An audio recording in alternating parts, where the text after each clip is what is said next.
बिस्मिल्लाहिर्रहमानिर्रहीम।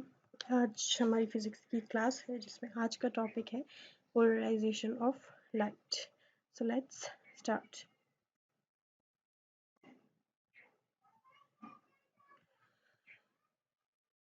सबसे पहले हम रिवाइज करते हैं कि पिछले लेक्चर में हमने क्या पढ़ा था। तो पिछले लेक्चर में हमने पढ़ा था diffraction of light, diffraction grading, diffraction of x rays by crystals and then हमने ब्रैग्स लॉ पढ़ा था।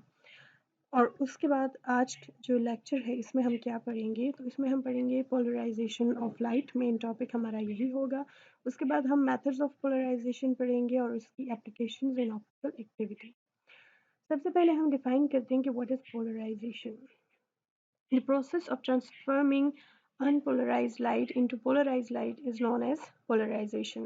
जब आप अनपोलराइज लाइट को कन्वर्ट करते हैं किस चीज़ में, पोलराइज लाइट में, तो इसको हम कहते हैं पोलराइजेशन। तो अब यहाँ पे दो पॉइंट आ जाते हैं कि what is unpolarised light and what is polarised light. तो इसको हम आगे एक्सप्लेन करते हैं। Unpolarized light, a light wave that is vibrating in more than one plane is referred to as unpolarized light। जैसा कि हमने पहले मैं आपको बताया था कि लाइट क्या है, इलेक्ट्रोमैग्नेटिक वेव है। इलेक्ट्रोमैग्नेटिक वेव्स का मैंने आपको बताया था कि वो चेंज इन इलेक्ट्रिक फील्ड और चेंजिंग मैग्नेटिक फील्ड की वजह से वजूद में आती है। इसमें एक जो है वो वाइब्रेशंस हो रही होती है, electric field, magnetic field in all directions, all the plane, हर एक क्वाड्रेंट में अगर आप देख ले, एक्स एक्सिस वाई एक्सिस, हर जगह पे वो वाइब्रेट हो रही होती है। तो इस तरह की लाइट को हम क्या कहते हैं, इसको हम कहते हैं कि अनपोलराइज्ड है।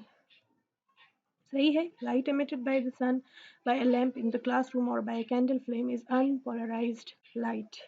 सही, ये इसकी एग्जाम्पल हो गई। Such light waves are created by electric charges that vibrate in a variety of directions। Already मैं बता चुकी हूँ आपको, thus creating an electromagnetic wave that vibrates in a variety of directions। तो ये आपके पास क्या है, एग्जाम्पल है पोलराइज्ड लाइट और अनपोलराइज्ड लाइट में कंपैरिजन है। अब पोलराइज्ड लाइट क्या होती है? Polarised light waves are light waves in which the vibrations occur in a single plane. जहाँ पे आपके पास वाइब्रेशन जो है वो एक सिंगल प्लेन में होगी, या हॉरिजॉन्टल होगी या वो वर्टिकल होगी, ऑल डायरेक्शंस में नहीं होंगी। तो ये आपके पास कंपैरिजन है। आपके पास अनपोलराइज्ड लाइट जो है, अगर आप देख लें, अब हॉरिजॉन्टली भी है और वर्टिकली भी जो है ये वाइब्रेट कर रही हैं। जबकि इसको जब पोलराइजिंग फिल्टर से गुजारा जाता है फिर ये पोलराइज हो गई, मतलब ये अब एक प्लेन में वाइब्रेट कर रही है, that is vertical. There are a variety of methods for polarizing light। The four methods discussed in this lecture are, हमारे पास बहुत सारे methods हैं लाइट को पोलराइज करने के लिए, लेकिन जो हम इस लेक्चर में डिस्कस करेंगे वो कौन कौन से हैं। Polarisation by transmission, polarisation by reflection, polarisation by refraction and polarisation by scattering. तो सबसे पहले हम डिस्कस करते हैं polarisation by transmission. The most common method of polarisation involves the use of a polaroid filter. अगर आपको याद है कि डिफ्रैक्शन ग्रेटिंग हमने पढ़ा था कि डिफ्रैक्शन ग्रेटिंग में क्या होता है कि लाइट को उससे गुजारा जाता है डिफ्रैक्शन ग्रेटिंग, उसके बाद उसका स्पेक्ट्रम जो है वो हमें हासिल होता है। इसी तरह से हमारे पास पोलराइजेशन बाय ट्रांसमिशन में भी यही होता है कि हम लाइट को ट्रांसमिट करते हैं एक पोलराइड फिल्टर से। पोलराइड फिल्टर जिस तरह डिफ्रैक्शन ग्रेटिंग है, इसी तरह से एक ऑप्टिकल मटीरियल है, एलिमेंट है, जिससे हम क्या करते हैं, हम गुजारते हैं लाइट को, अनपोलराइज्ड लाइट को, और वो हमें क्या देता है, पोलराइज्ड लाइट देता है। Polarized filters are made up of a special material that is capable of blocking one of the two planes of vibration of an electromagnetic wave। कि या तो वो हॉरिजेंटल कर रही हैं या वो वर्टिकल वाइब्रेशंस है, तो ये क्या करता है कि उनमें से एक को ब्लॉक कर लेता है और दूसरा जो है उसमें से पास ऑन हो जाता है। A Polaroid served as a device that filters out one half of the vibrations upon transmission of the light through the filter। When unpolarized light is transmitted through a Polaroid filter, it emerges with one half the intensity and with vibrations in a single plane। जाहिर सी बात है, जब half उसकी vibrations जो है वो omit हो जाएंगी, कम हो जाएंगी, तो फिर उसकी इंटेंसिटी वेव की जो है वो कम हो जाएगी। It emerges as polarized light। Unpolarise light को जब आप पोलराइड फिल्टर से गुजारते हैं तो आपके पास क्या आ जाती है, पोलराइज्ड लाइट। यहाँ पे ये दो का मतलब ये है कि इन ऑल डायरेक्शंस, सही है, वर्टिकली भी हॉरिजॉन्टली भी। यहाँ से आपके पास क्या आ जाएगा, ये आपके पास वर्टिकल आ जाएगा। अगर आप इसको पोलराइड फिल्टर जो है वो इस तरह से, अगर पोलराइड फिल्टर जो है हॉरिजॉन्टल में है तो फिर वो हॉरिजॉन्टल वाले पास हो जाएंगे, बाकी ब्लॉक हो जाएंगे। सही है। फिर सेकंड जो मेथड है वो आपके पास क्या है, polarisation by reflection. Unpolarized light can also undergo polarization by reflection of a non-metallic surface। जो non-metallic surfaces से हमारे पास जो reflection होती है उससे भी हमारे पास light क्या हो जाती है, polarize हो जाती है। The extent to which polarization occurs in is dependent upon the angle at which the light approaches the surface and upon the material that the surface is made of। अब जो polarisation का जो extent है वो किस चीज़ पे, मकदार जो है वो किस चीज़ पे डिपेंड करती है, वो डिपेंड करती है वो जो मटेरियल है वो किस चीज़ से बना है जहाँ से वो रिफ्लेक्ट हो रही है।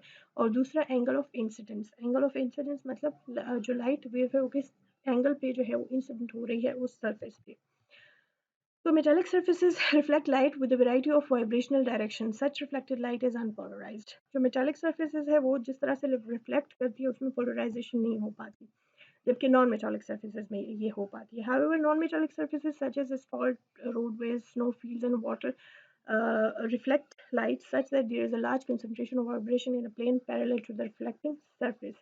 तो इस वजह से वो पोलराइज हो जाती हैं। इसकी डायग्रामेटिक रिप्रेजेंटेशन है पोलराइजेशन बाय रिफ्लेक्शन की। फिर हमारे पास जो थर्ड जो मेथड है पोलराइजेशन का वो क्या है, वो है polarisation by refraction. Refraction already मैं आपको बता चुकी हूँ। रिफ्रैक्शन में के फिनोमेना में क्या होता है कि आपके पास लाइट एक मीडियम से दूसरे मीडियम में जाती है और जिसकी वजह से उसकी ओरिजिनल डायरेक्शन जो है वो चेंज हो जाती है, बेंड हो जाती है। Polarisation can also occur by the refraction of light। Refraction occurs when a beam of light passes from one material into another material। already मैं बता चुकी हूँ आपको ये बात। At the surface of the two material, the path of the beam changes its direction। already discuss हो चुका है। तो यहाँ पे हमारे पास क्या होता है कि basically the two refracted rays passing through the Iceland spar crystal are polarised with perpendicular orientations. यहाँ पे हमारे पास जो है वो रिफ्रैक्शन की वजह से लाइट क्या हो जाती है, पोलराइज हो जाती है। The refracted beam acquires some degree of polarisation. फिर उसके बाद हमारे पास आ जाते हैं polarisation by scattering. Polarisation also occurs when light is scattered while traveling through a medium।